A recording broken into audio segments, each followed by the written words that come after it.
This recording is about Todd's invention that he's been coding up, and it's called Semantos. Well, first of all, I want to say that Todd and I have a chaos pact for this recording. We discussed yesterday that we're going to allow ourselves to descend into whatever chaos presents itself, and we'll sort out the details later. But broadly, we're going to discuss what Semantos is. That's the name of Todd's invention. And how does it work? So I've been working a bit with Todd, kind of helping him work out some bugs and such, and experimenting with his code base. And so I have a bit of a familiarity. And so I thought I would say what I think it is, and then Todd can correct me from there. So perfect. How does that sound? That's perfect. That's kind of what I had hoped. Okay, good. Come out of the chaos. So first, the name Semantos was interesting to me because semant, as I'm not an etymologist by any means, but I understand that it stands for meaning, and then OS is operating system. So basically an operating system of meaning. So since it's an operating system for meaning, it has a substrate where the rules of what's true are enforced by the math in this substrate, and not by the app on top. So every fact carries its own proof, and every state change is mathematically verifiable. So for example, if you have an inventory management system and you put received, received actually means received because the kernel underneath won't let it be otherwise. So kernel, I'm using that term broadly, and you can kind of, so how did that sound? Yeah, that's what I'm aiming for. Yeah. Okay. So mostly apps and software today seems to have an idea of state, which is like a snapshot of where all the resources lie, or where the data lies within execution, how the numbers have been crunched, and where everything's at in calculation. But I'm not formally training this, so I've come at things trying to build things and going like, oh, what is, like, how you're chasing state around the system and trying to figure out how to synchronize state and where state actually is, because like what's it reading from to know, like, is it just all in memory, or if you're writing to disk, and if you're writing are you writing under sync or async kind of things to figure out what is the actual version of the data and everything in the system at this point in time. But if you drop systems, or if you lose messages, or you get race conditions and such, it gets really complicated. And coming from the background of understanding Bitcoin and the UTXO being an encapsulation of an atomic event, like an atomic sort of locking script that can be verified or validated at the edge of the network, and the miners will all be making sure that is an accurate representation of the UTXO state. You can outsource a whole lot of the state problems to the miners and just deal with these discrete things, which is a UTXO.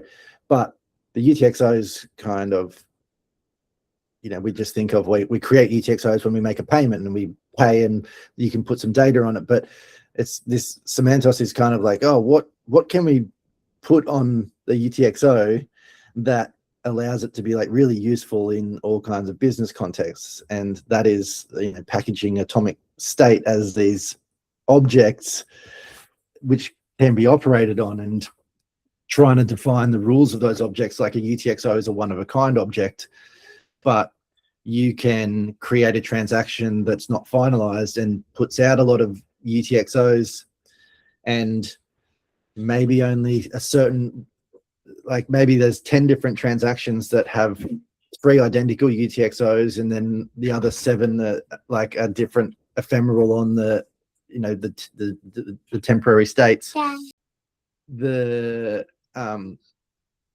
You can create UTXOs that aren't finalized yet. So it's that is not a locked UTXO yet. But it's still using the structure of the UTXO. So is there a way to represent that in the system as well? One thing I have wondered about with your system is, do you use payment channels? Yeah, absolutely. They're Yeah. available there. I don't use them just yet. Just how I use payment channels. They're not like the natural sort of container for the state, but they're available for putting state into. So there's in it is I've written a metered flow control protocol. So it's basically delivering any resource through a payment channel using a flow adapter that will just say anything that is metered, so water, gas, electricity, binding that to the payment channel, and the payment channel itself is a finite state machine, because you've got sort of funded, you know, incremented, closed. I think there's 5 states in there. I can't remember in the code, but that relates then to the flow adapter, which will you know, if it was a water meter and it's ticking every liter, you know, incrementing, each one of those ticks will bind to the incrementation of the end sequence number. And so there is like, because in it with Semantos, the idea is that I want to empower people to have their own brain that's like always online. So we've sort of, you know, be your own node, run your node like in Bitcoin, but they're only thinking of like, you know, it's validating the chain of transactions. Right. But I'm thinking of a node in a peer-to-peer network that allows you to send and receive payments. So you're doing that under SPV, but Yep. you've also got other resources on your computer. If you're just running on a little VPS, you don't really have much to give us elsewhere. But if you've got a, you know, kind of beefy Linux box or something, and you've got a good, you know, fiber connection, then, and, you know, plenty of disk, you could actually become someone that, you know, gives out some storage, or gives out some compute, or gives out some bandwidth. Do you mean for someone else's brain? I mean, we kind of went way deep kind of fast.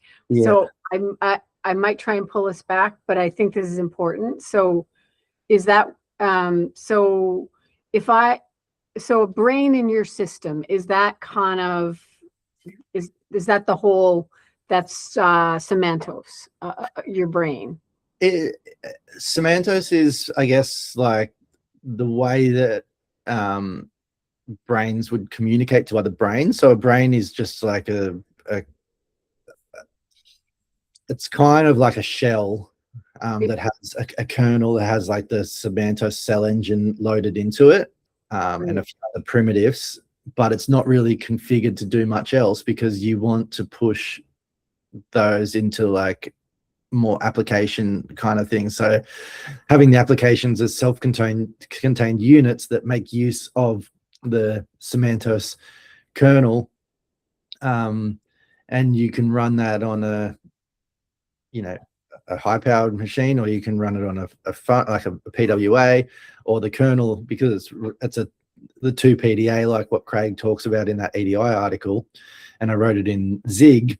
It produces like a WASM binary or whatever, that's 185 kilobytes with crypto in it. If you want to make it for an embedded target, it's 29 kilobytes to have that 2 PDA, which is like all of the Bitcoin opcodes plus another, I think I've got about 15 other opcodes that are used for checking like identity capabilities.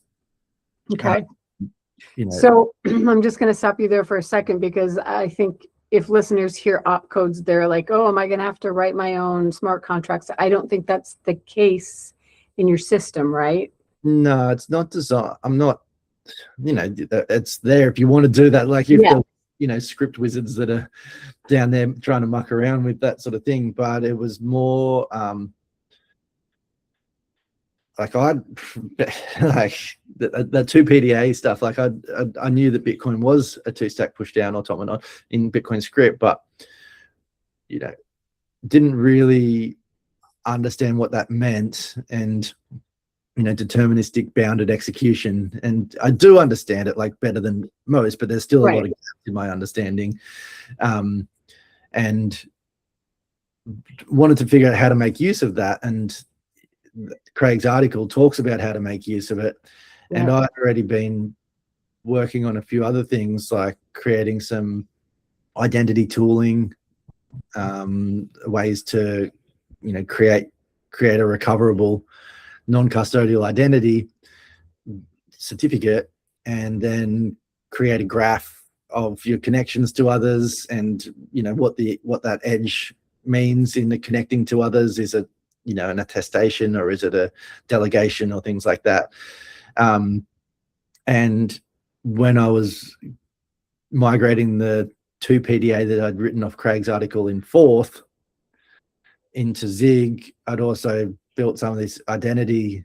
I had some documentation around that and put that into it, and it suggested there that creating ways to make like the UTXO represented using a term from substructural type theory, which I don't know about, but it kind of just sort of converged out of the chaos engineering.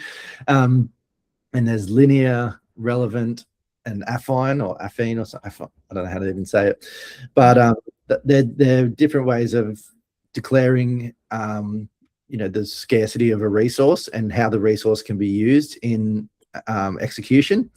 So a linear resource can't be duplicated and can't be dropped, so it has to be acknowledged if it's being put on the stack of the 2-stack pushdown automata. A relevant one can be dropped, but it can't be duplicated. And sorry, an affine one, and a relevant one can be duplicated, but it can't be dropped. So it's like no drop, no dupe on one, drop but dupe on the no drop and dupe, but you can dupe, or no dupe and you can drop. The way that the opcodes can work on it, and that gives you the ability to enforce sort of one-of-a-kindness in your business environment before you're actually going to the Bitcoin chain to check the one-of-a-kindness as spending a UTXO. So then, like, translate that into, I don't know if now would be a good time to start talking about your Tradies app. Yeah. So that, like, because what I was trying to understand was the linearity part, like those 3 different types. Is there something where I could understand in the real world of applications what each of those might mean? Like, for example, one might mean, you know, let's say a ticket. Yeah. Yeah. I did make a page. Where's, oh, wait, here it is. Maybe this, can you see? Yes. This now. So okay. It's like a bit of a, you know, just a visual representation of what it is. Say I get sent a job. A job is a thing. A job is an object, and that thing that we're talking about is 1024 byte thing, and it has a header with some metadata fields about it. And in this instance, I'm using this thing to represent a job. So when I get a request coming to me as Job Todd, the handyman, I don't get, each job is its own job. I try not to like blend multiple jobs in if it is multiple, tasks under one job. It still kind of is like the one job to go and do a day's worth of work at a particular site or something like that. So a job comes in as a lead. So the lead is something that I can either, discard or I can act upon. So the cell is in an affine state there. Okay. And it transitions through a set of state changes. So the lead, if the idea is I'm running an AI intake bot, it looks at it has a conversation with the customer, the client, or whatever, or extracts information from the job sheet, and the customer is qualified, and that means it's worth my while to go and check it out. So I've got some structured data from the conversation mapped to that cell that can be then loaded onto the two-stack pushdown automaton, and it will say the cell is like who has the capacity to edit it because it's bound to an identity certificate. It has its linearity, so it's not a linear object at this stage because it doesn't, you can sort of do different things with it. You can still edit it and mutate it and such like that. Different people can apply patches to it. So a customer, because I use like a conversational dialogue with the customer and me talking to the same entity, with those conversations are kind of like patches that are applied onto the cell, and it has those histories because the cell is content addressed. So it changes as its own state changes by having patches applied to it. And you then build up a chain of state of that object as you've done different things to. Is that when you mentioned the payment channel earlier, is that so that we're not even necessarily having to go right to the chain with all of these state changes? Or in a payment channel yet, it's just in like the local local LMD of the intake system. So it's it doesn't need to be put into a payment channel yet, really, because it's, I guess, still too loosely structured. Okay. Yeah, and you some things you might, like, say when you rock up, or so now we've changed to quote, and once we quote it, it creates a linear resource because you can't like do two quotes for one job. Like, it's right. Cool. I get it. You can get two quotes, but they're not like only one will be accepted and moved on. So like I could quote, oh yeah, this is just to patch the paint, or this is to like paint the whole house. So I've given two different quotes, or I could give two different items out of the quote, but sometimes they'll ask for two separate quotes.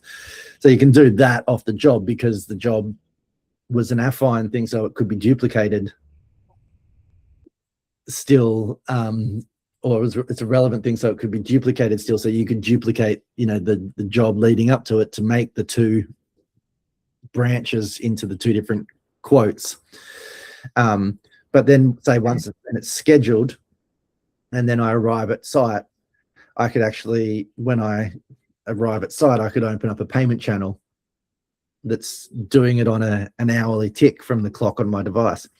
And so it's sort of generating an invoice for the customer, and the customer's like can see you there and has a stopwatch basically of how long you've been on the job, and it's watching you, and the payment channel's like going in real time saying, oh yeah, this is gonna create the invoice at the end, and they're signing states. I haven't implemented that, but I have the payment channel infrastructure like right there that you can sort of just invoke it at any time for metering time, or metering, if I was serving someone data, or serving different kind of resources can be invoked because the header's designed to encapsulate that payment channel state as well.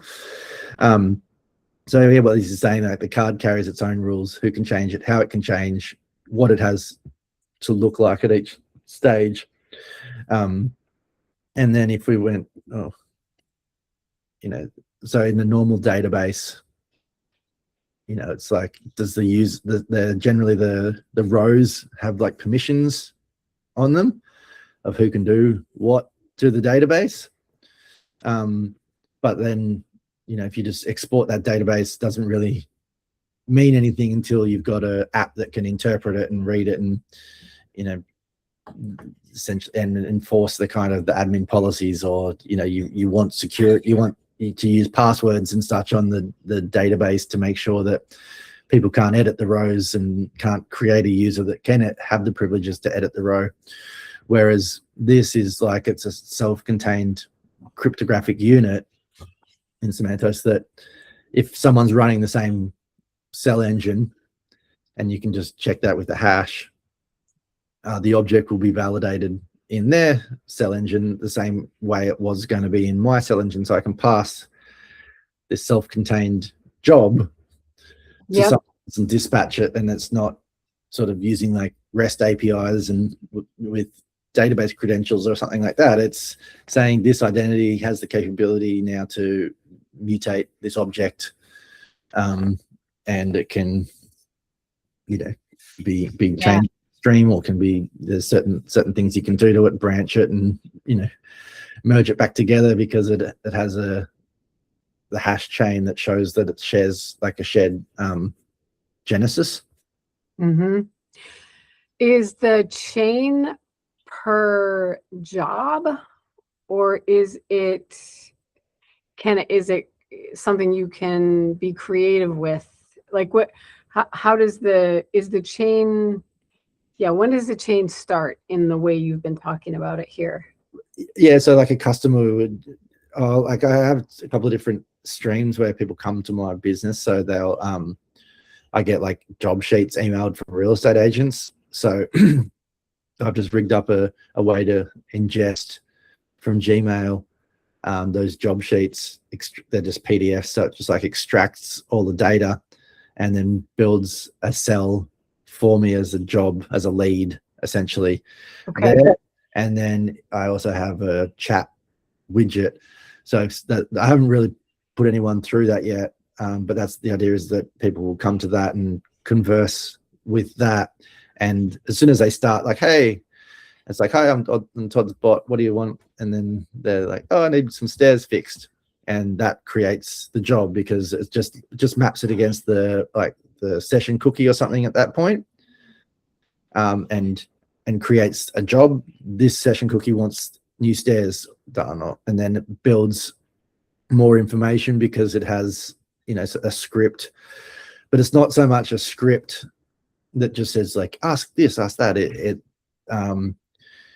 It looks at a job as a set of states, and not just in the state of the job, but a state of extracting the information to get an idea of the job. So it's like, oh, what's the current setup, like what's the dimensions, what's these things, and it's asking these and building a structured job sheet for me. So is this what we were talking about earlier with the NLP piece, the LLM? Yeah. Where it has the compression gradient. Yeah. And I don't know if we should get into all that yet, but I feel like the claim what I want Semantos to be able to do is, it's obviously like going for an operating system of meaning, but I also want, because once you've got the meaning in there and you've got something that's like deterministic, you've got a capacity to write algorithms against it, because it's deterministic, and it's not always like shifting, and you're not subject to like random state mutations. Like it's always, you always know how it's going to process an object. So can you then do voice to execution? What you want to put on the stack to be evaluated, can you find a way to compress natural language into those opcodes, And I think you can, but you need to use, instead of just like prompting an AI and just hooking it up that it has the permissions to create the, like hoping just from a prompt that it will create the right type of cell, is a bit risky and ambitious, when you would have to like script every type of intake customer, and I get like a lot of different requests, so I don't know how to, instead of creating like a super generalizable script, why not create like a compression gradient, which is a term that's used in other systems to bring high level stuff down into lower level stuff. Can we use methods of extracting the intent that someone's going for in a statement? So like that first statement, I just need I'm looking for some stairs to get my stairs repaired. It sort of extracts it like, oh, this is a job, and it classifies it probably like carpentry, or trades. It's a trades job, that's what it, sort of vertical it's in. Then it's sort of a subset of that is like carpentry, and then it's like a repair. So it starts the job off under that kind of taxonomy or that category tree or type. I'm calling it like a type path, or and it sort of reduces it then. So then you can say, okay, well, if the LLM has looked at it and say on my shell I've got a trades extension configured, and I've got a music creation extension configured, and I've got I don't know, let's say a supply chain one configured. They kind of will say the types of instruments that are being used in that that vertical. So you don't really share too many instruments with a music creating thing as you do in like trades. So the LLM is looking in and saying like, these are the things that this person is expecting to receive, leads in.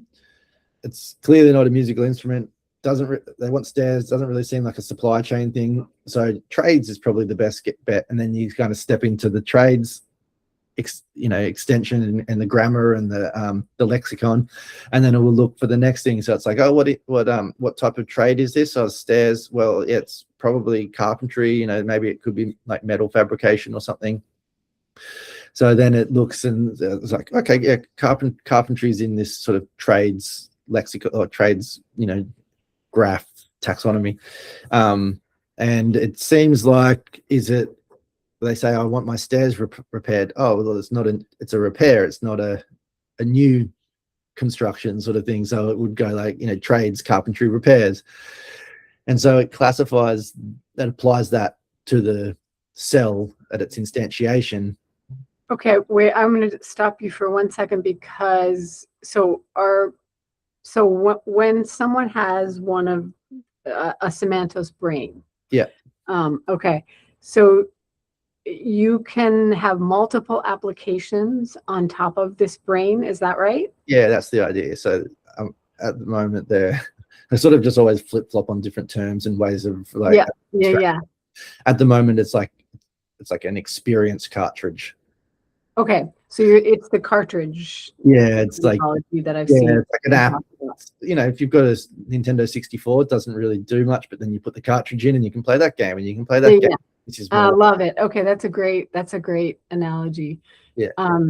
So then, because in my mind, when I was thinking about the LLM piece, I was thinking that there would be isolation per cartridge with respect to that compression gradient that you're talking about. But the way I'm hearing you talk, that it would be looking at the whole brain. It depends on. It can go. It's isolated, like in the execution wise, but it depends on what identity certificate you're sort of operating under. And then under that identity certificate, you've also got the capacity to create like sub-identity certificates, which are hats. So I've got, my Odd Job Todd business, but I've also got real blockchain solutions that I'm sort of doing on the side, and I also might, I've run some festivals or whatever in the past. So there's different things that I do. Maybe like project management hat. There's a tradies kind of hat. There's a consultant hat. So the brain can look at your like master identity certificate, but then scope. This is relevant for his trades hat. Beautiful. Yeah, and it sort of isolates that, so you're not getting this cross contamination of the different leading into one another. Okay, and I'm just going to interrupt for 1 sec because I know you might have been answering that broader question, but this cell has the certificate in it, the identity certificate in it, or referenced. Is that right? Yeah, it's in the header. So it's like in the header. Okay. The owner. So then, like, if you have that identity, what you can sort of, instead of having to actually like look in the object itself when it goes into the cell, it kind of does a peek operation at the header. Okay, right. You can just check if you're actually authorized to do this, and if you're not, it'll just throw an error. Okay. Wow, that's very cool. Okay, so then I don't know if I fully got the answer to that. So with the idea of the LLM using the brain's system to sort of parse out what it is that someone has typed in, and it might be you, and it might be the chat bot. Is that all part of this same? So the chat will be like discoverable on my website for trades. So it's like it's already sort of scoped. Yep. To being inputting it under that, hat basically, or piping into that pipeline. So it's, but then I could be like, say, sudo in my shell, and I could like conversationally query the shell because we want to have the same extraction pipeline. That's like, okay, now we're looking at we're not just in a particular like vertical, we're in the shell, and we're looking at what are you trying to achieve computationally. Like, you want to switch aliases, or you want to do this. So you're speaking to the shell and saying, oh, like load the app, the tradies cartridge, and let me check out my jobs that I've got due this week for Odd Job Todd, and it will bring out the stuff from the storage layer that's relevant to that, and it's not going to give me, but I can say, show me my week for both Odd Job Todd and Real Blockchain Solutions, and you can have a shared calendar between them that synchronizes, because they're coming from that same shell, and certain operations are deep are like, it's like a Linux distro. Yeah. You've got the Linux kernel, but it doesn't really do much until you add on things and put cat and bat stuff in there, and the configured. So I'm trying to figure out what's the like kind of the bare minimum, like peer node loader. Like, do you put the wallet in, or is the wallet itself a cartridge that goes on the top of that? I think at this stage I'm doing it with the wallet as a cartridge. Wow. But then every application, because you can have multiple cartridges in at once, you can be making calls to the wallet that's addressable to the shell, and you can basically sort of pipe commands together to say, pay, out of my like funds that I've made from the Odd Job Todd, I could maybe say like, oh, pay Bridget for the consulting services at RBS, and it will, because with the identity certificates, there's like a contacts book in there, and there's PKI. So you and I have now got a connected shared secret. We've created a connection, and we have a secret, and we can rotate keys through there. Yeah. So the natural language processing, the LLM, looks in my contacts book. Oh, there's Bridget, and it's saying pay her an amount, and it's saying pay from the vault or the wallet of Odd Job Todd, but transfer that to make a payment to Bridget because she helped with some database stuff. So it's sort of invoiced by RBS, but for Todd. Right. And I guess with my my auditor hat on, what I hear in that is that it's all verifiable. So Yeah. so you're not like commingling funds. I mean, you might be, but there's at least an audit trail of such Yeah. commingling. Right. It could automatically emit, like I could have some set of policy that says like, Yep. when I transfer between business entities, it's like create an invoice to RBS from Job Todd or something like that, or the other way around. Yeah. Are transferred then because they were, approved under the rules that I've set. Yep. And that constraint that the LLM, checks against, and it's like it just then acts as the automator, but it's always constrained that it's never really making the decisions. The decisions are already, the available decisions are already there, and it's just kind of acting as a fuzziness resolver. Right. So how important to your system, to Semantos, is the chat or the LLM capability? And why? And why? The chat is like it's the idea is that everything's led by the conversation. Yeah. But the other idea is that you try to make everything so constrained by like sort of what lexicon you're in, what extension you're in, what are the verbs that are operating there, what are the type of instruments that you're creating, that you're trying to create here. Is it an obligation or a declaration or a prohibition or things like that? I was reading that someone said, operating systems will become actually natural language as opposed to, how we think about them.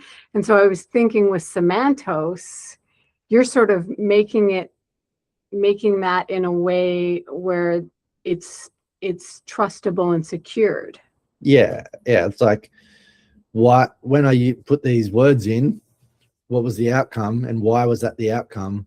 Show the intent trace all the way through. So I sent you those like screenshots. Yeah, I have them if you don't, but I bet you do. Well, I do, but I think they won't pop up because I'm just sharing a window, so they won't come up in here. So I'll show you them in a sec. But this is so this is the cryptography in enforcing the thing. But so we're going through a voice, and then we're extracting the intent using the trivium and the quadrivium and the constrained verbs. Then it goes down through a semantic intermediate representation, which is looking at sort of quantities, qualities, obligations. So is where the strict kind of commercial types come into it, and someone submitted them as like a legal thesis saying there's basically all economic actions are reduced down to like these 7 or 8 dual types. And then those dual types are kind of represented. Okay, if this is an obligation, it's kind of being enforced as an if or an else or something like that in the opcodes, and then that will be pushed down onto the stack. And so you can have, say, a few hundred bytes of, voice transcript be compressed down to maybe 6 or 10 bytes of opcodes once you've done that compression gradient. But at any point you've got the intent tracer that will go through there, and I don't have the intent tracer there in the screenshots that you've got, but you can start to have these objects that can pass between multiple different entities. And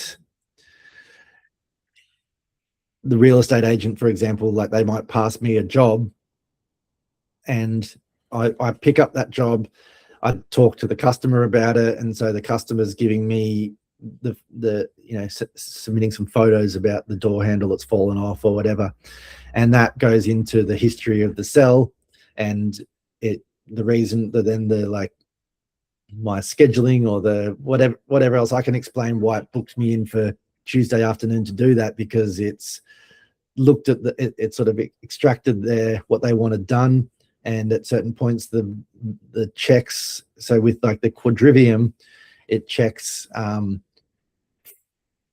for like geometry, astronomy, the musical side of things, but the musical side is more like the choreography of events. So in that check, it will make sure that, okay, this is sort of roughly estimated to be a 1 hour job. When do you have a 1 hour slot available? We booked you in here because the rough order of magnitude for time said an hour. You had an hour on Tuesday afternoon. So this is now why that has been scheduled there, rather than just kind of getting an LLM to, in context, the context window of the conversation, kind of like bring in your database, look for available slots, and just it's out, like it's scheduling logic just would put it in a good pragmatic spot. I think I'm following, but so the question I have is, would these different parties all have to have a Semantos brain in order for this flow? Yeah. Okay. So, but even if they don't, it's still useful for an individual. Yeah. So they just currently just send me these PDFs, and they have this stupid, like, Bricks and Agent or Property Me or something like that, and you look at them using it, and they're kind of just like menu diving, and they've got like a whole bunch of muscle memory about it, so they're really quick. But their main job is like just this sort of coordination dispatch that calls the tradie, calls this one, calls that, calls the owner. They're just on the phone all day chasing. They're always chasing me. Oh, can you do this? I'm like, oh yeah, I've got to get to that. So if they could just say, message Todd and find the status of this, rather than go into the menu and send an update email that then just comes through as this thing. It's like, send that to Todd, and that Todd has basically seen it because you've asked for a read receipt or something like that on the cell. It needs to have been acknowledged, and then Todd can bounce you back, instead of me going like, okay, I need to text them. I just say, yeah, schedule that for Tuesday at 2 p.m. Or I say to my thing, the intake funnel said, hey, we just got an email from here, we've suggested 2 p.m. on Friday. I'll ratify that. Yeah, that sounds good. Let the real estate know, and then it'll just bounce the message back to the real estate agent if they were running Semantos, or otherwise hook it up to Twilio. Yep. And it will send them an SMS saying, yeah, great, job scheduled for Tuesday at 2 p.m. or Friday at 2 p.m. or whatever like that. Got a direct response from me that was done by voice, and I didn't have to stop and text or look at my calendar and stuff like that, because it's able to making a suggestion of the right time on the calendar and not double book me. Okay, right. And then the idea would be, if you've got the calendar and it's writing the events to the calendars based off the estimates of the time from the extraction of the conversations. I can on Sunday, hey, book my week for me. Look at the weather and book my week for me. So the AI goes, checks the weather APIs, sort of grades the days, looks at the jobs, looks at whether they're an inside or an outside job, and looks at are you painting outside, or are you just like removing some garden debris, or like taking stuff to the tip. Oh, we can still do that job if it's not really weather dependent. Right. Fine to do with 2 mils of rain, so it can still schedule you. But how much of that is, like you mentioned Twilio, you mentioned calendars, so I'm thinking APIs, like, are those part of your system yet, or how does that work? They're like roughly, and they're like the Twilio stuff. I've got I just need to basically put on the brain a config file with the Twilio credentials, and then it will, it's sort of like wired up, but then it's probably going to be an hour or two of like ironing out the bugs. Okay, so that sounds somewhat trivial to get that wired up. yeah, like if I wasn't using Claude, it would not be trivial because I'd be like, what the heck? But Claude seems to have no problem with like solving these bugs. And the thing is, I guess with the architecture now, it makes sense to Claude, like what it's all doing and the way that it's built. So when I say, oh, can we do this, and then the response is, oh, that's very ambitious, let me go and check your code base, and then it comes back, it's like, oh, we have 90% of all the things there already that we need to do that. This is just unifying this and that. So the calendar is a cartridge that's available, and it can be shared or it can be discrete between a single cartridge, or unified between multiple ones. It can be federated between you and I if we were under a shared organization. So the LLM, when it's going and looking, it will go and look, and it has the capacity to look in particular directories or in particular parts of storage, and it will see the calendar, and it will see the cells that are written to the calendar, and the sort of the scheduling, and it uses its intelligence in that instant to propose the creation of another cell, or bind a cell to that particular range on the calendar, couple of hours or a couple of days or something like that. But if it doesn't have a strong confidence, you can just set it with a policy to require ratification. Right. That makes sense. In intent extraction, it sort of got a rough idea. It's like, we think that this is what's being asked. Can you check? Or we think probably this time's the best to schedule it. Do you want to double check? And you're like, okay. Or suggest a new time, and then you suggest the new time, and it then can complete the execution. Yeah. I mean, that all makes sense just because you can do that now with Cowork, and other tools, it'll go into really see why it did it. Yeah. I don't know if this is a good time to go here, but I was thinking about when I made the simulated iPhone app, and we tested that out, and I put the brain on my virtual server, and then we had it talking, and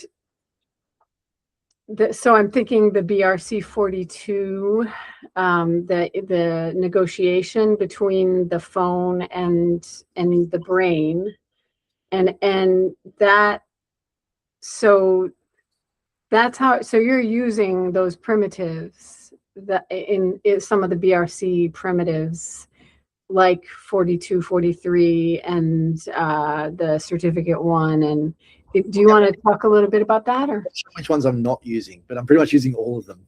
Okay.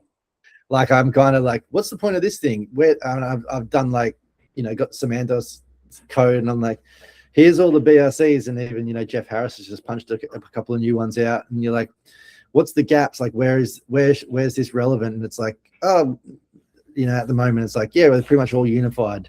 So maybe there's like, I don't know, like early ones like 13 or whatever that are just defining a public key hash, or that are defining a transaction, and they're not really required because they're kind of like elementary. But like 103, it's all built around BRC 100. It's got beef and bump. It's got atomic beef, so it's like 95 or something like that. It's got 108 capability tokens. It's got the ones that Jake has written. It has like 69, like there's PIKE and stuff like that. I don't know what ones I don't have in there really. Like it's kind of just kept using that as the referencing. So Semantos almost is like the implementation of the BRC stack. Right. Very cool. What falls out when you embrace all those things like completely. Yeah. Yeah. It doesn't really feel like it doesn't necessarily feel like it's an invention. It's more just like I sort of discovered that it exists in there by trying to tie it all together. And then this is basically that's the peer-to-peer vision from the 90s internet. Right. Exactly. It sounds like it. Yeah. So But then, with LLMs and natural language processing on top, yeah. like Yeah, exactly. ergonomic. Well, that's the idea. What about, it sounds kind of strict, right? Mm. So what if, you do something and you want to undo it? How does your system account for something like that? Maybe I could give an example. Let's see. Well, okay. So what if I have an inventory system and I receive 10 books? Mm-hmm. And then I'm like, oh shit, it was only 9 books. How would the system account for that? Appending it, so you're just changing the entry, Okay. moving it to the next cell, but it's like linked with that hash chain at the because Okay. they have the previous hash. So if you created that, you've made 10 scarce resources. It's like, okay, I'm spending this 10th one. Okay. A non-existent state, but I'm aware that is because it was just done under human error. Okay. I mean, that makes sense. Just as you would in a regular database, you would change the entry. Addendum or something like that is. Yeah. So, and that reminds me of a conversation that you don't want to change the entry. You want to create a new entry that shows like the correction to the previous entry. You don't want to change the entry. Right. I mean, we call it an update query, but yeah. And the log that cell was updated, I guess, like that emits to the log of the database or something, does it? Right. So, and that reminds me of something we were talking about yesterday with a Postgres database or any kind of relational database can work with the system. So underneath it, you have, I think you said an LMDB, is that right? Yeah, that's sort of like for the hot path. Like where the cells are being shuttled around in execution kind of thing, like where they are now, so the pointer of them in memory, or like where they are on the disk is represented in that LMDB, but then it can sort of anchor to the tables of a relational database that shows the relationships of those cells to other things for the particular cartridge or the business context that's making use of the tooling. Okay. Yeah, that makes sense. Very cool. So then I'm glad it does, because I'm kind of like just figuring out enough words to be able to explain my own. Right. Yeah.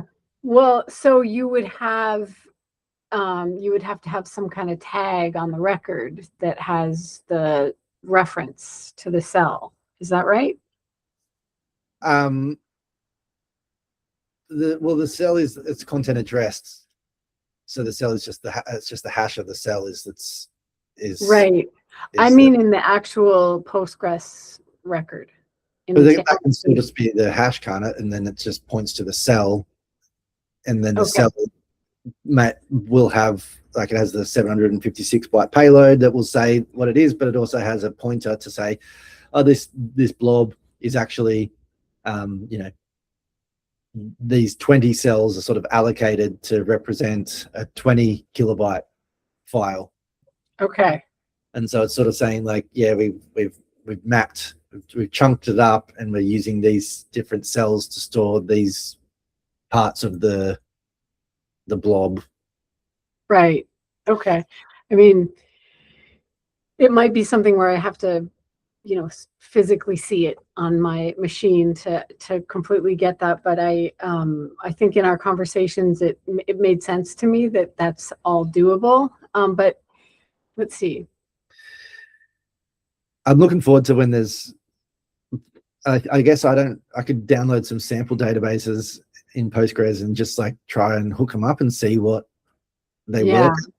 I don't much like production database stuff to I'm just more like on the wiring phase than I am on the the integration of databases, but well, I mean, I was thinking about it for I have a background in nonprofit management and have worked in a lot of different systems, like the grants management system and the donor management systems.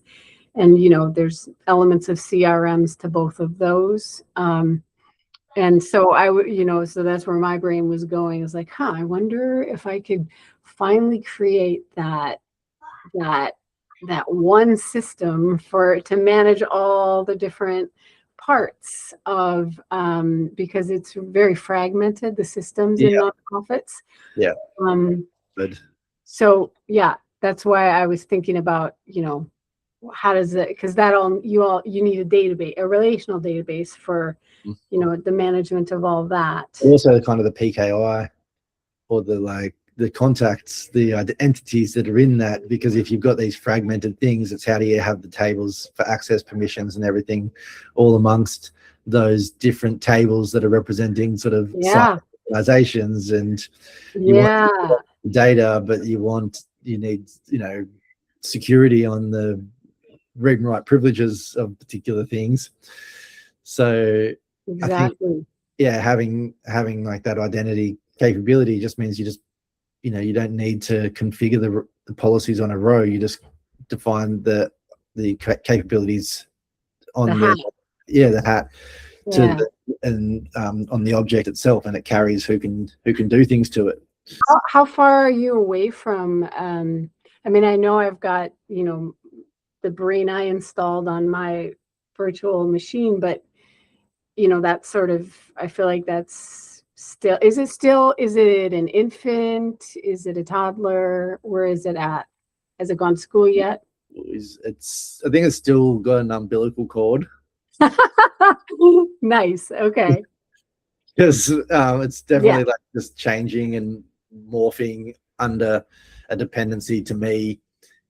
You know, like it's not, I don't know, like it's if it was born now and the cord was cut, it's like still works and it would do things, and it's it could, you know, someone who knew it, if some like, you know, gun engineer picked it up, they're like, oh, there's a few cool bits and pieces in this, like I'm gonna refactor it 90% but preserve the, you know, the ideas and concepts. The cells. Probably where it is at. It probably looks pretty chaotic if you know, go in there without knowing which threads to pull to figure it all out. But I don't know, I feel like if you're starting to get an idea for it, like you would be, I reckon now, like if you've got the code base and then you query it and you sort of get a few hints, because sometimes the first assessment is kind of garbage. Like I'll get it saying, oh, this is, you know, 6 months of serious lifting, and you've, you know, it's all hardwired in there, and you're like, no, I think I've done most of that. And then it's like, oh, you're right, I was just looking at the timestamps on the file creations, like 90% of it is that done. This is just a lightweight lift or something now. So I don't know when it does those, I don't know, like if it purges, you know, the former artifacts and such. Like I don't really know how to make the proper like hygiene of data and stuff out of there. So I don't know, at some point I need to go through with a, you know, garbage big skip bin kind of thing and just chuck all the dead code into it, and, you know, actually like cauterize owned ideas that didn't materialize, you know. So then, I mean, we were kind of joking earlier about how things are so much faster in the Aquarian age. What's your hope for timeline for, I mean, I know for you, from what you said about the tradie app, am I saying that right? We don't say tradie here. Tradies. Tradies. Yeah, like tradesmen. So like contractors, we say tradies. Tradies. Okay, yeah, we say tradesmen, I guess, in the US, but what's that? Or contractors. Yeah, we say contractors. Yeah. But you sounded like you were pretty almost ready to start using it yourself. Yeah, like the widgets up online that's ingested. The brain's ingested job sheets. I've got the app on here is a Flutter PWA. So I'm like wiring up Twilio. I want to be using it for my business in the next couple of weeks. Okay, amazing. Yeah. Will you have the LLM part done Yeah, then? so I know you showed me that something was like today. in that screenshot. Yeah. That was just like, that's the LLM extracting that intent from like quote $1,000 for the Yellowwood job. But then it was, you know, like just typical Claude stuff, had done some dumb like sort of mock implementation of the cell. So it like put this a different version of a cell like on the stack, and I was like, what is that other version doing in there? So it's like, while we were speaking earlier, like gutted that and unified it. It's like, oh, this is actually going to work heaps better now. And I'm like, yeah, that's the whole point. So I keep finding little dumb things like that as I'm wiring things up, and you know, a wire is just sort of like a lightning node plugged into itself. Right. You know, some dumb stuff like that, but it sort of it exists, and then you go, no, that plug goes here, and then it's like, oh, great, we can work now. So that's the phase that I'm in now, which is good, because when you've got sort of two sides to a bridge, and then you like build towards a thing, and you know, if it's thankfully a bit more forgiving than a bridge if it's out by a few right, because you know, you can kind of just like graft it across and refactor that seam, but that there, yeah, it's sort of when it gets there is the interfaces are pretty well constructed, that the refactors are generally pretty minor, but then it's as my model changes as you get further in there, and then I want to, you know, I need to build this odd jobs bot, you know, for myself, but then I want to be able to sell it to other tradies that can use it. So I'm prioritizing that, but then it becomes that the brain gets sort of polluted with hard-coded odd jobs stuff.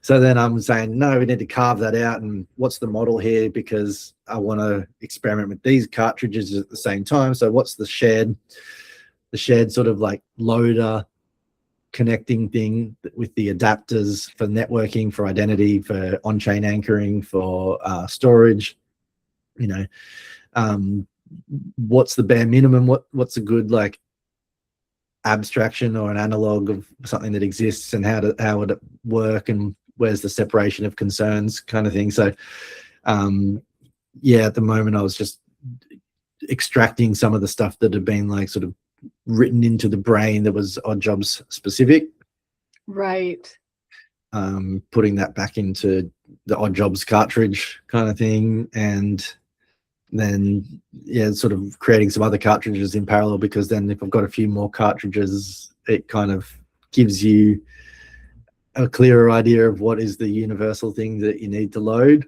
and then yeah, sort of making those decisions like the wallet, is that's a cartridge, and then it's like, because you don't want to, BRC is like saying, oh, I don't like MetaNet desktop wallet or whatever, BSV desktop, like great, but it's, I don't know, like it's its own thing you got to go to. Like I've created a WebAssembly wallet that uses the Cell engine and can just run in the browser, and it's sort of like pops up as an iframe.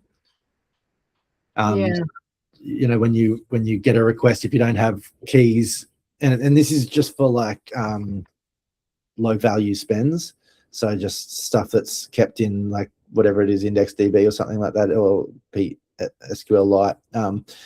It's there, and you've got, I think, under 1 million sats. It's just sort of sitting there. Right. You can grab it if you want. So once you've created an identity key, and that's using Plexus, then you've got a recoverable key. You back up the recovery yourself, or you can dispatch the recovery to be stored with Plexus backend. And then the wallet's got an identity certificate, and it has a UTXO sort of store in there that will do 42 to give you fresh keys off that identity, and it does it under the hats of the cartridges. Right. Yeah, that kind of puts it all together. So you mentioned recovery as a service in Plexus, and Yeah. so if people are viewing this recording, they might not know what that is, and I think it's a whole other maybe recording. But Yeah. do you want to talk a little bit about that? Because that's actually really exciting to me, like the recovery as a service and what you're doing with Plexus. Yeah. I think it's huge. Yeah, it's just, well, I feel like it's I think I undersell what I've been working with the company in Washington State, Dusk Inc. And so Ryan has been building it because, you know, that's the like mission critical layer, is having all the the recovery sort of fragments stored securely so they can't be attacked and reconstituted. And I don't feel comfortable like vibe coding that. So fortunately, he felt comfortable to roll something into production with that and make a scalable backend, because the idea is, yeah, you'll create an identity certificate, and just instead of using the seed phrases, you create challenges, and you define those challenges, and you define the answers to the challenges. They can be for your PII or whatever you want to put into to create the challenges, but it can also be things like the what are they called, like IAM numbers on devices, and the one that is provably scarce things that are given to chips and stuff like that. So those kind of things can be the input into the challenge sort of structure, and then you can store that yourself, or you can get the sort of the hashed answers and the clear text questions challenges stored with Plexus, so that if you lose your device, you just query Plexus, get sort of authenticated through whatever, like whether it's your email or your phone, and you get the opportunity to re-answer your questions and reconstitute your identity key on your side. Okay, so two things on that. One is, what if I get Alzheimer's? Yeah. Then what if someone gets Alzheimer's? I mean, I'm being silly, but I'm also taking it to the edge. Like, yeah. what? Yeah. You can like write down your answers to your questions. Right. One could do that. So you can give that. One could store them somewhere. One could tell your wife, to their wife. Yeah. Yeah. Okay. The idea would even be to make some if you trust your wife, which I hope you do. Yeah. They probably know the answers to the questions.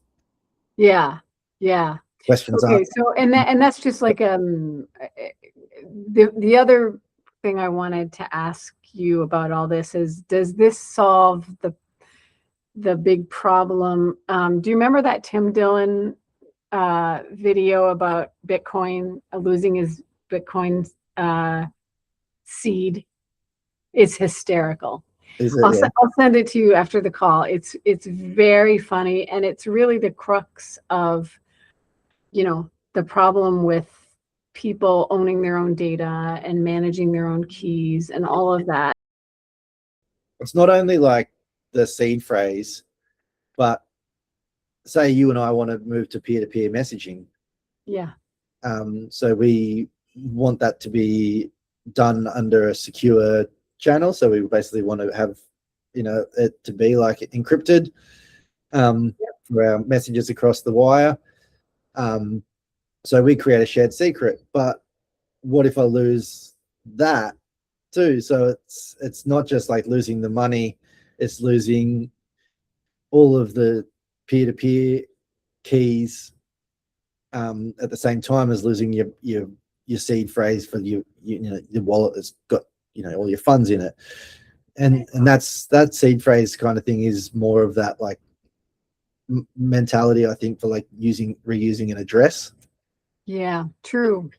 But once we're going to like peer-to-peer, and then I also want to, if I have multi-sig things, or I want to actually use Bitcoin to represent data access management in my organization. How do you back up the children that you've created? You know, how do you know that which children you've created, or how do you know if you're rotating your key every time? What UTXOs you've got, because you're recovering the seed phrase, but all your UTXOs, it's like, what derivation path did I use to know the next 1,000 pub keys I was going to use? So then where do I query all of them from? Oh, I can get them from but yeah, it's if you've got multiple different paths down the tree, the derivation tree, because you've done that in sort of multiple instances. What were did I have 5 or 6 different branches? Yeah.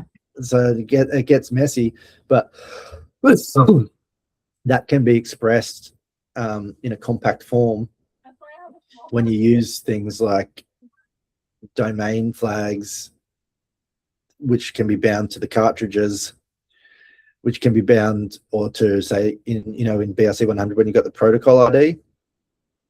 Yep. You bind the protocol ID to the domain flag, to the capability hat, to an edge creation, to a PKI contact. So it's like, you've got the backup of all your contacts book and all the PKI, and then now you can say, yeah, it was this with this counterparty. We created an edge here to then define a subordinate identity certificate that we both have access to, and then we rotated with the standard invoice number, or we, instead of using the invoice number, we used whatever it is, the hash of the HR contract or something like that then was hashed multiple times, So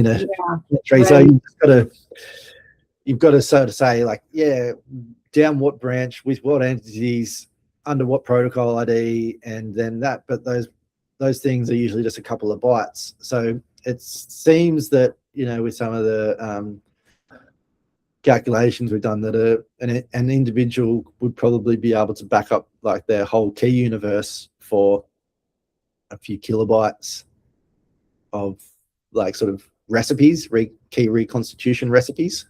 So like the manifest type thing? Yeah, like you because we're not going to define what every domain means with Plexus. Right. That's up to the individual. So there's a few core domains that Plexus sort of reserves these low codes are kind of reserved for, like messaging and etc. But then I think there's I can't remember what it is, maybe 4 bytes or something like that. So there's tons of values that you can use, but your organization, because this is for, like, there'll be a graph SDK with Plexus.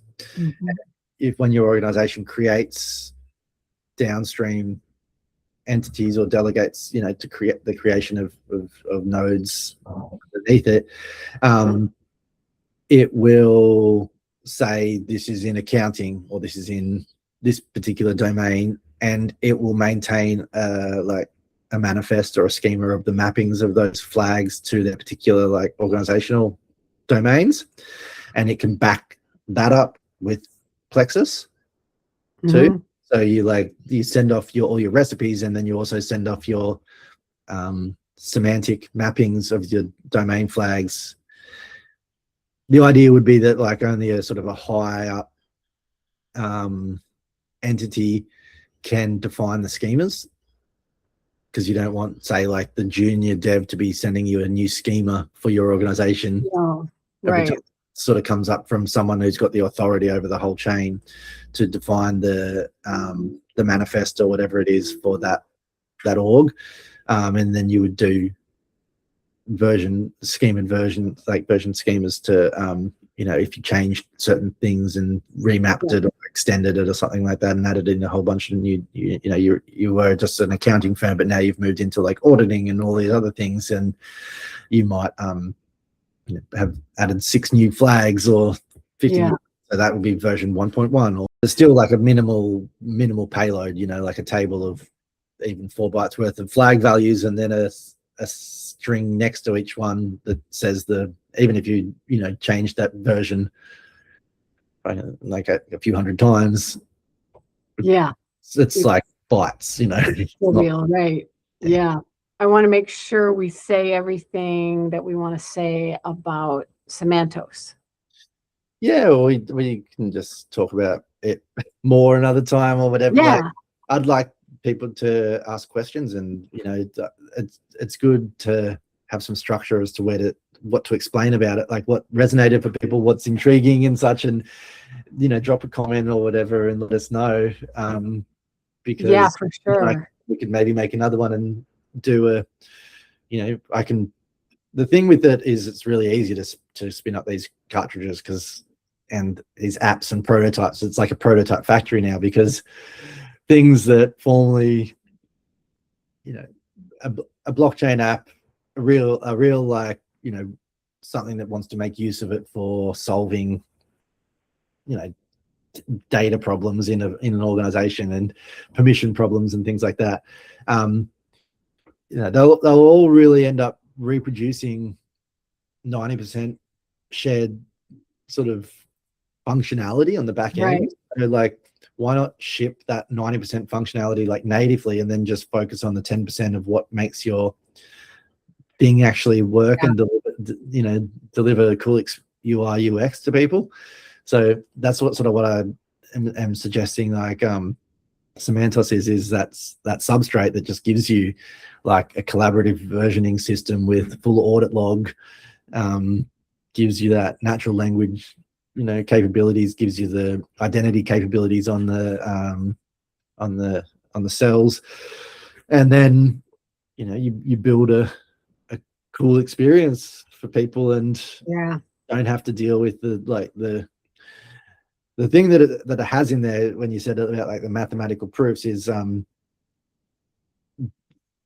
the kernel, like it's deterministic, but also I've been getting, every time it like adds something in there or like extends a thing, I get it to write lean proofs for it. So lean 4, which is a Microsoft really strict typed language, and it's like it will sort of test the edge cases and the geometry, the calculus of every opcode and everything that can come downstream of it, and every, checking everything afterwards and exhausting all possibilities to know that it won't compile if there is edge cases that aren't like deterministic. Give guarantees of certain invariants in the kernel mathematically, because it compiled, and that that's only as good as those lean tests themselves would need to be like, it would be good for them to be audited by someone who can actually like deconstruct them, but if they are all true, then the kernel offers like architectural compliance rather than policy-based compliance. Right. Because exactly, you can't have a database operator be able to like duplicate a row. Even the like super admin can't do it. Yeah. And yeah, exactly. That's pretty useful for people, and that's usually what takes a lot of time in building an app if you're doing it in sort of a regulated arena. You're writing the prototype and like, cool, look, yeah, we can merge these two tables. Yeah, great, that looks good. Okay, now let's like define the policy soup for it, and let's make sure that they have a right to be deleted and a right to do these and blah blah blah. Whereas with this, it can offer, under the constraints of ECDSA, like this is the non-repudiation of an action, or this is the the impossibility of the kernel that hashes to this same hash validating a non-authorized spend of a cell. Right. Exactly. Because the cell, this is what I probably didn't get as well. The cells, the linear ones to enforce them are created as a push drop token on chain. Okay. So that's what, like, they're linear, and when they're enforced in your kernel, and they're linear when they're enforced in someone else's, but you don't know if it's been actually like duplicated, because I've given you this linear cell, but how do you know that I didn't give it to Brendan as well? And because you're just running the kernel, you're not checking it against any state and any double spends of that. So if you bind it to the push drop on one sat, then it actually is the UTXO is the linear object. So it can only be spent by the key that can do it. And if you don't have a valid check from the miners, then it's not, you can't trust it. So the kernel would validate it because it is, well, yeah, you've got the key, but if it's been spent before, the kernel doesn't know that because it's not networked. It's not global. Right. So that's anyway, yeah, that's like how you enforce the linearity in the trustless workflow is with the on-chain anchor of a push drop that's one sat, and so it gets spent for the next thing it wants to transition. So the consumption of the linear thing can only happen once. Right. Is it only the linear ones types that have the push drop? Well, you can make the other ones, but they you can map anything. You can like map whatever you want to do that, but that's the enforcement of the linearity. And you obviously, like, you can't really do a duplication of a UTXO. Right. So the relevant one can't really be the UTXO. The relevant one would be more like an op return. Right. Or like clear text push drop that you're never going to, that's not going to be spent. Or is actually using the UTXO, but then is sort of discoverable on a UHRP storage server and can be just like copied and pasted off someone like that. Right. So like a relevant cell might be, photos or something that you've published that are embedded into a page, and they reference the sellers that, that payload that goes there. And as long as it's still discoverable as a resource, someone can get it and they can copy it and they can do whatever they want with it. But something more like a license or something would be a linear cell or an affine cell that needs to be acknowledged and dealt with, and you can't have multiple versions of that license. Right. Well, cool. Is there anything else that you kind of had hoped we would touch on before we close that we didn't? No, it's a whole other can of worms if we touch on that. Well, what is it? So maybe we can put a pin in the can. The Pascal learning system in there. Oh boy. Okay, so take a second and talk about that. Yeah. So because everything's conversational and everything is just deterministic, there was a cybernetics guy from the 70s, Gordon Pask, and he formulated a thing called conversation theory, and then he believes that truth emerges from like convergence onto stable topics, threads, ideas through conversation. And the idea of you being able to understand something is to be able to explain it as an analog to through a different sort of format. And yeah, a friend of mine was telling me about it, and I was like, oh, does this map to what I've got? And it's like, oh, actually it fits really well because of the deterministic environment. So Pask's when you want to do the conversation theory, it had a tendency to like blow out because it's capturing a lot of data and doesn't know how to constrain it. But once you've got the cartridges and the domain flags and the identity capabilities, then you can do that. You can sort of like constrain it under those subsets, and then it becomes relevant to that particular sort of type hash or the lexicon or the grammar that's deployed. And then it was like, oh, actually this will work really well. So in that hackathon video that I submitted, that was how the AI actions, they were watching all of the cells that were being emitted by the poker tables, looking for stable threads and saying these ones are doing these repeated actions of fold under bets of this threshold and such. So we were able to go, that's predictable behavior, we're going to go and exploit that. The idea is then, like, because everything's conversational with the LLM or with the shell, the system will look at everything that's going on and detect stable threads and your what you actually did in the system in conjunction with the conversation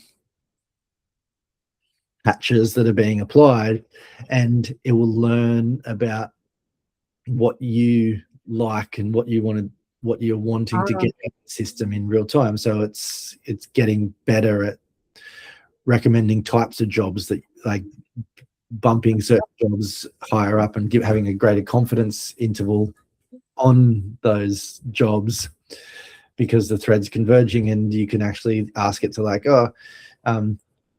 what type of customers do I seem to make the most money from, and it will be able to, like, introspect to the conversation history and find the you're cleaning up on the door, on just installing new doors, that's really good price or something like that, and try and let's then do some marketing and grow that, and then you can sort of even point it at the analytics and stuff of the marketing campaign, and use it to sort of fine tune the performance of it. So it's like having a kind of like a machine learning system built in there that learns your preferences. And in the maybe I'll show you that, because this is what I'm trying to. Yeah, I was just going to ask if you built this in. I don't remember you telling me about this part. Well, yeah, it's all in there, and it so is, okay. Like the rough idea of the UI. And this, are you seeing that? No. You're not hit share. Oh.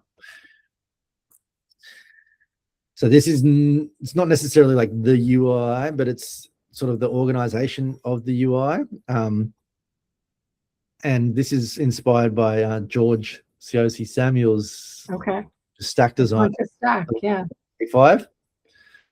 So this is the helm, your sort of the cockpit, and depending upon real estate available, so on a mobile it's a bit different, but the sort of the verbs, I was like, what do people want to do with computers, with digital systems? And it's like they kind of want to do things, or they want to talk to other people, or they want to find things. Yeah. So this is under this, like, the do has then the 5 different verbs and the talk.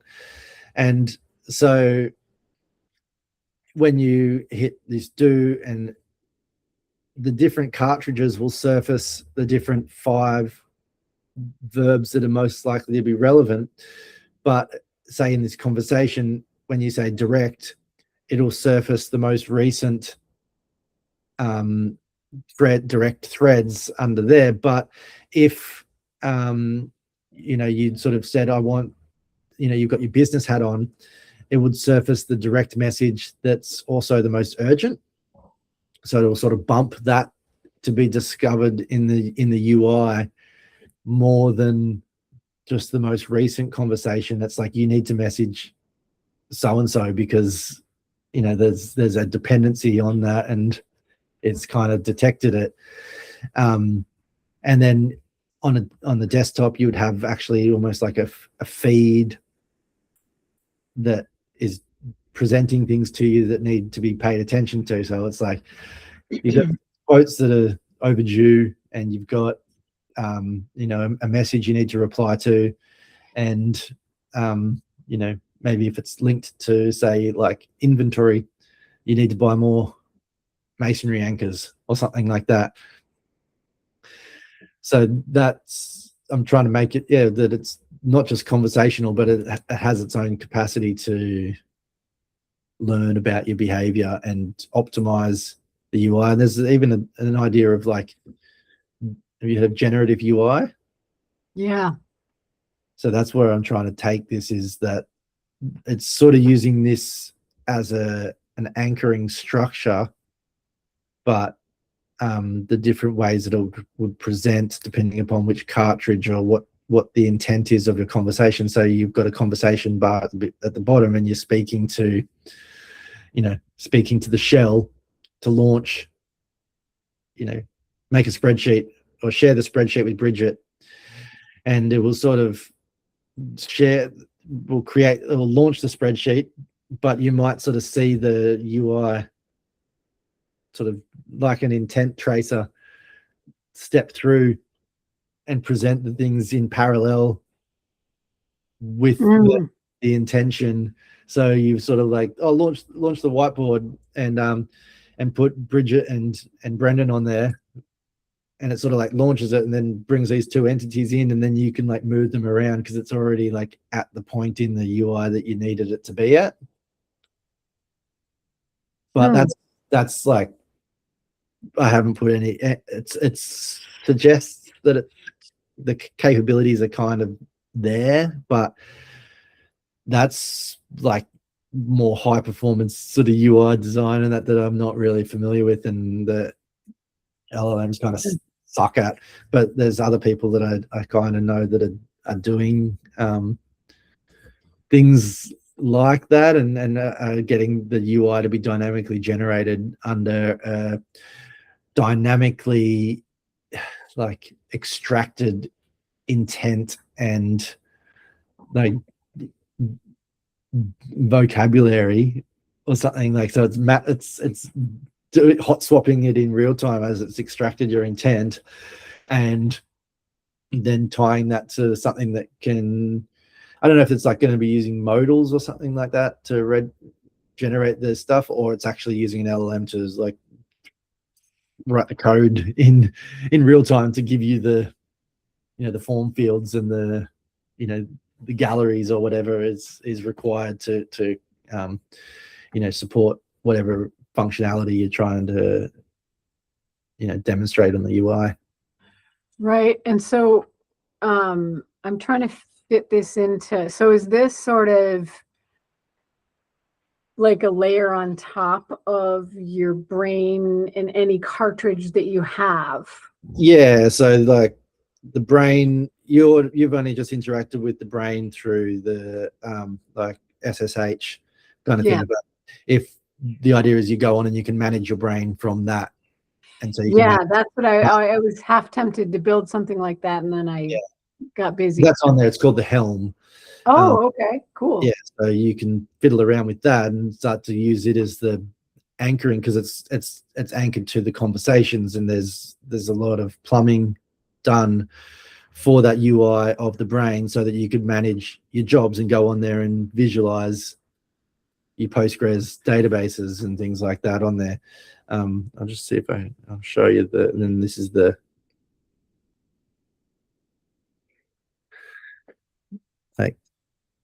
Okay. So it's the same. Yeah, I mean, that's what the Flutter app that I simulated on my machine looks like. Yeah, so this is Flutter. Yeah, so it's, and then like the talking. Yeah. So they're just different ones, but squat, and then it would all be like just ECDSA, and then the idea would be multicast groups even. So you just have keys to message people. Ah, cool. Yeah. Okay, so multicast is still like sort of an aspiration because of the rest of the internet. Yeah. Dropping it. Yeah. Yep.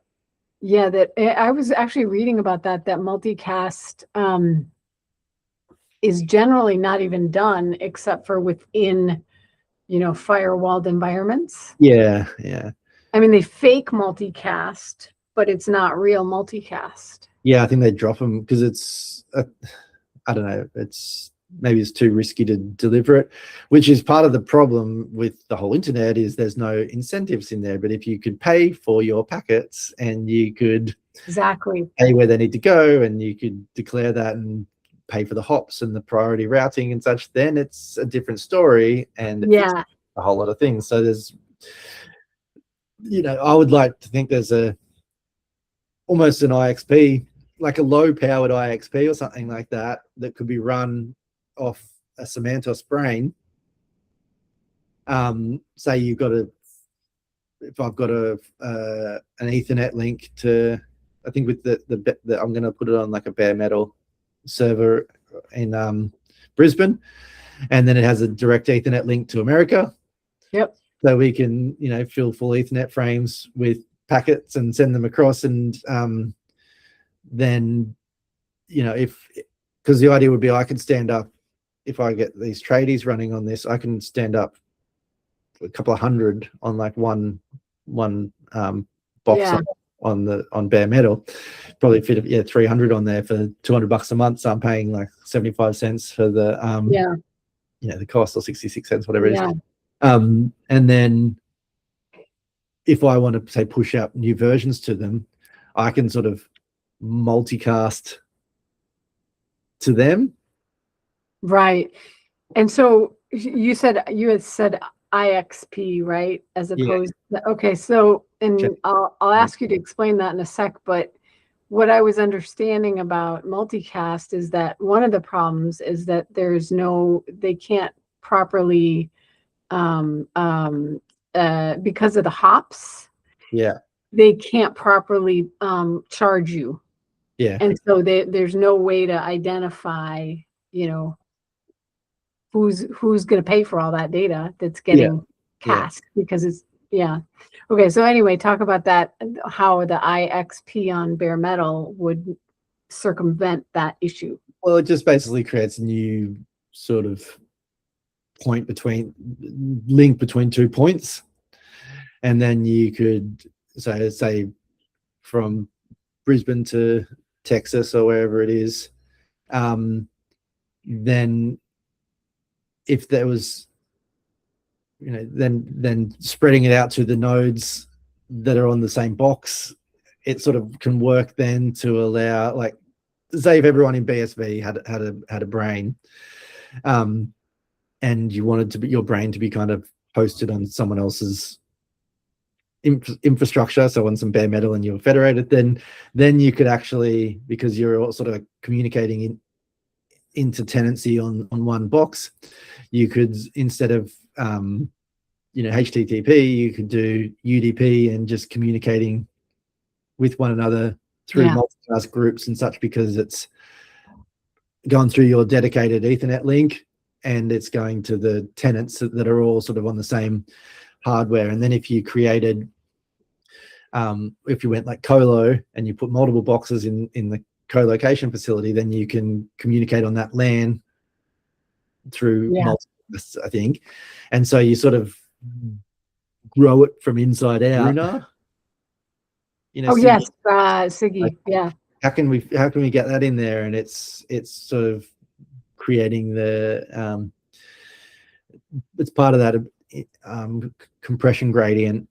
It can sort of call as it compresses it down, and can sort of, I think it can go back the other way. Okay.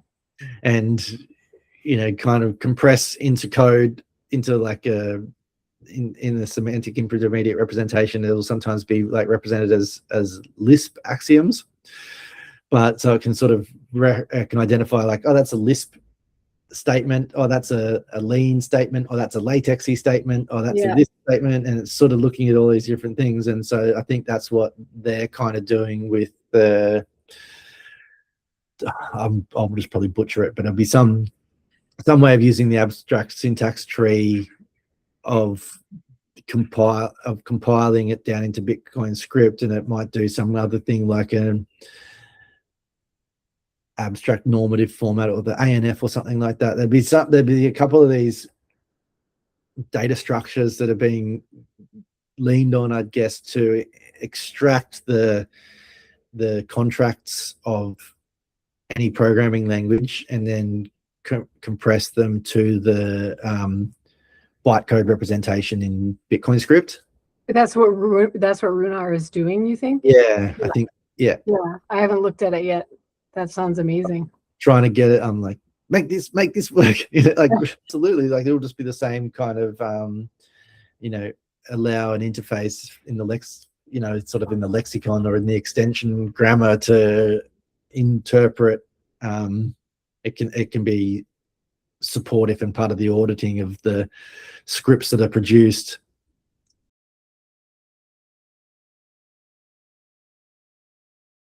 You install the Semantos as a like a package root or something, and then you so it has like an alias at Semantos or something like that. And then when you build the cartridges, you just kind of reference back to the Semantos, and then Semantos has use of the SDKs in them, and it has use of the BSVZ that Luke Rowan has made, which is like the Zig version of the TSDK. Yeah. But when you're building the app, you don't really need to use the app. You would more use like a Plexus SDK. I mean, sorry, a Semantos SDK and maybe the Plexus SDK, but probably not even need to necessarily. I think the Plexus SDK will almost sort of ship with Semantos. So are those dependencies then, though? The mentions that you just did with the Lukes and they're all dependencies. Okay, yeah, that makes sense. Yeah, it tracks them. Like,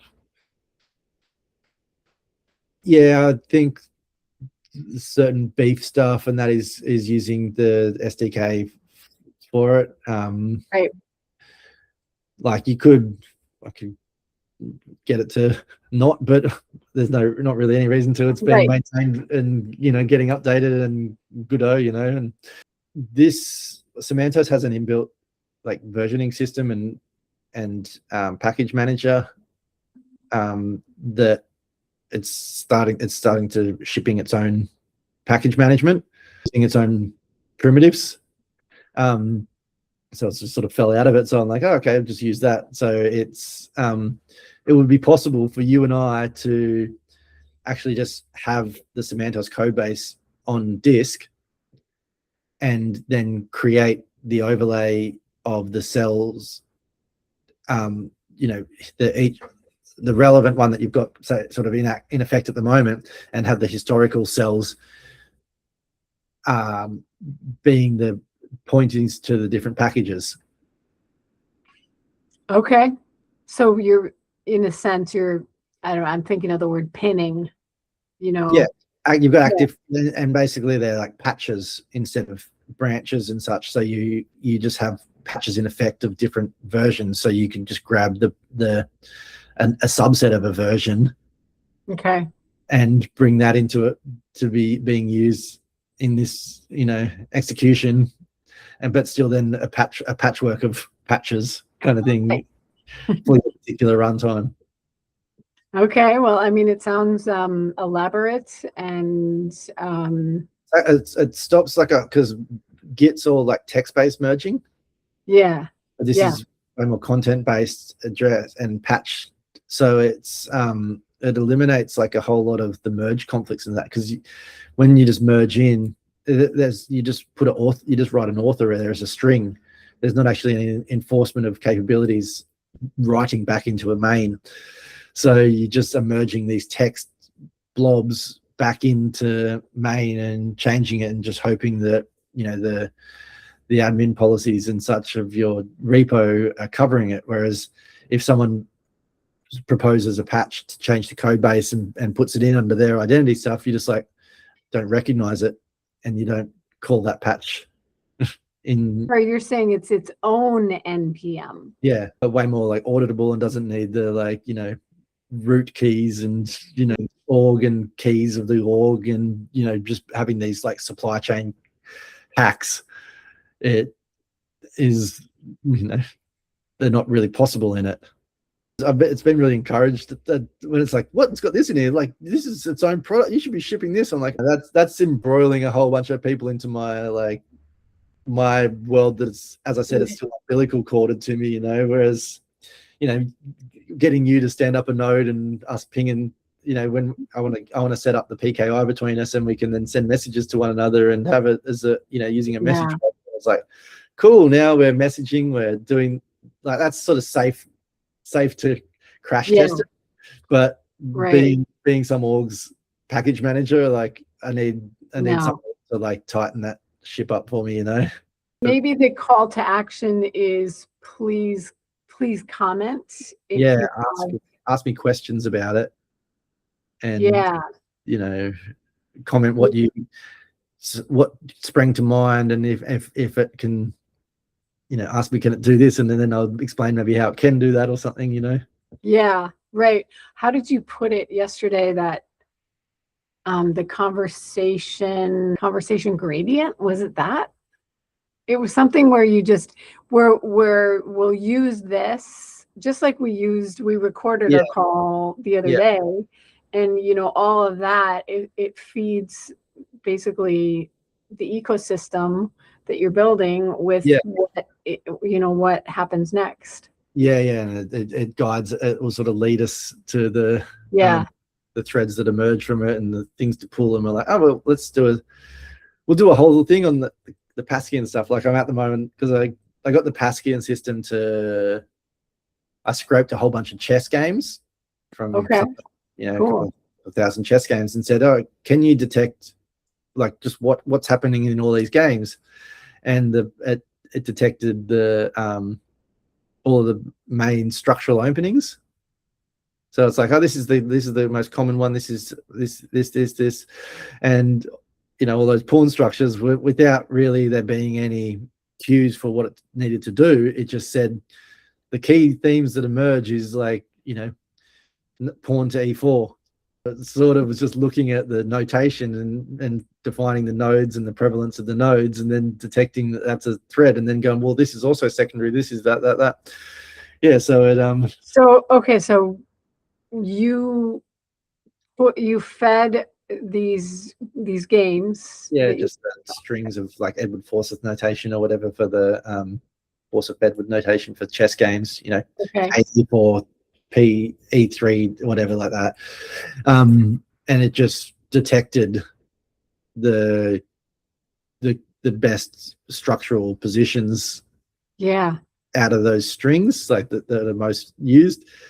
But then, that's just like a little side question. It is the machine learning side of it, because that deterministic 2PDA supports things like the particle swarm optimizations and the multi-node cellular automata. How Konstantinos Semantos and Ian Grigg wrote that paper about AI. I did see so that. I sort of chucked that paper into it, and it's like, oh, you basically already got MNCAs in here. And so I'm like, how can we do these things with it? And I'm just at the same time rigging up little demonstrations. I'll show you this one. So this is an attempt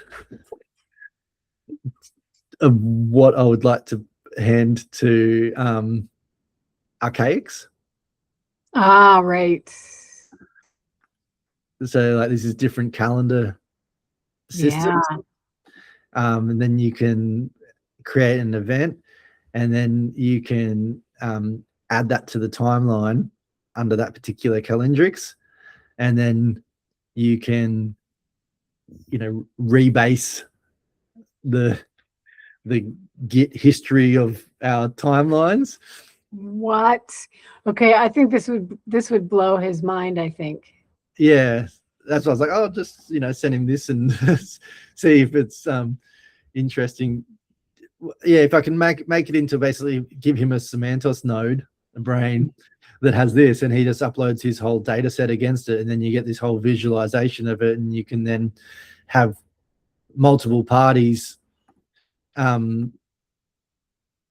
editing it and proposing patches to the timeline. So all these like the Archaics underground community who are all adding historical correlates to things and digging up more sources, they're actually, instead of just like dumping it in there and it being existing on USB drives or I don't know how he currently does it, having it as an active sort of repository timeline that then has the machine learning, like the Pascal and stuff, overlaying over the top and looking and seeing if it can detect threads on particular like amazing logical intervals and such. Yeah, totally.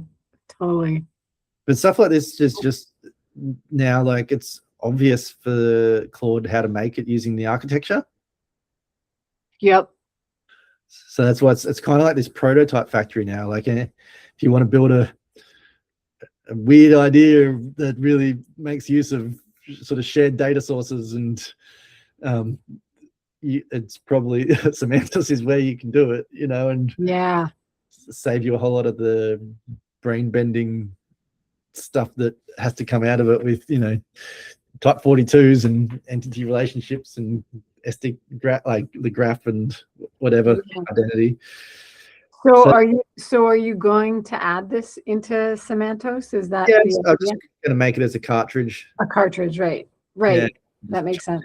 So he could, I could say, hey, Jason, I would probably try to do like a community, a Web3 community space kind of thing. So you set up your node and you federate with other nodes, and you're publishing stuff and it's syncing to them if they're in the community. Yeah, they're editing back, and yours is the master copy, but they can sort of clone data from you.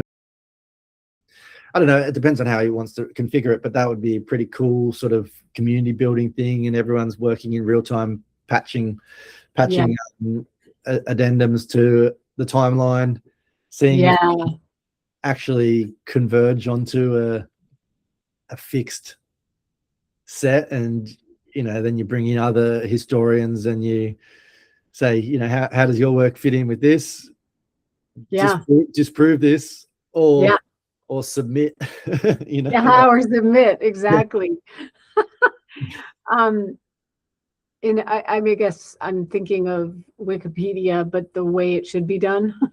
yeah, totally. So there's a lot of these things, like it's like, how can we make a better Reddit and a better Stack Overflow and a better but then like better Notion and a better whatever, and it's like, all these things are available because you've got all the primitives. So it's like, if you elevate the conversation, then it's, how is the conversation structured when you're doing replies?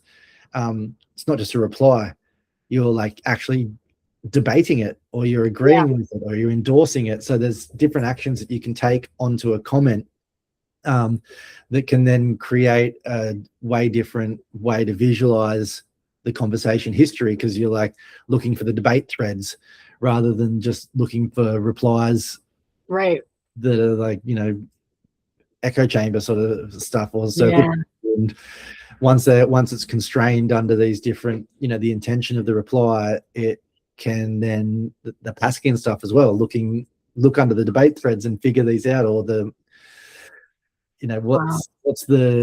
was there an outcome for Semantos? Does somebody need a server to run this thing? Because there will be the web app will work, like the app will work, and your phone is then the server. Okay, so then but you would need to host people's Semantos brain. Yes, that's why I was going to get that bare metal box. So I got it like a one-click script. So they would go to, say, oddjobs.com. I want to buy an instance of this. They click, then they get ported to a Plexus page to get their certificate. Then they provide me the certificate, and then I provision them up a node on my stuff that I then can't see any of their data on, but I can switch off if they don't pay me, a fee, So I've yet to figure out whether I want to just do it a one-off or whether I want to charge a recurring thing. I think early on I probably need to charge a recurring thing, because it will be part of the service that I deliver, is actually like configuring. Then there'll be like an ingest button where if I get their API key from Google Platform, I can ingest their email from there, ingest their calendar from there, ingest their documents from there onto the brain. So it's sort of like it's very easy for me. One script, and I've provisioned them the node. Then I go on, ingest all their data onto it from their legacy systems, and if they want to bring their domain over, I can use a caddy file on there, and it then serves their website. So Okay. a subscription works well there because I'm kind of doing like web dev for them, setting them up the infrastructure, and it might be like, yeah, you pay me $50 a month and $500 setup fee. Yeah. But Right. as it gets easier, I might just, be able to skip the, have some kind of wizard or something Yeah. there that Exactly. Yeah. I think it works best for someone who wants to develop at this stage, develop a platform that they kind of like white label the Plexus, the Semantos infrastructure to create a product, a Web3 product. Yeah. So they get, reference implementation of the PWA, they get a reference implementation of the brain, then they build their own cartridges on it, and they run their whole business from their brain. Yeah. With the cartridge of their business being the application logic sort of thing. And then they can ship the PWA to their customers that gives them a, conversation native experience of the verticals, UI, UX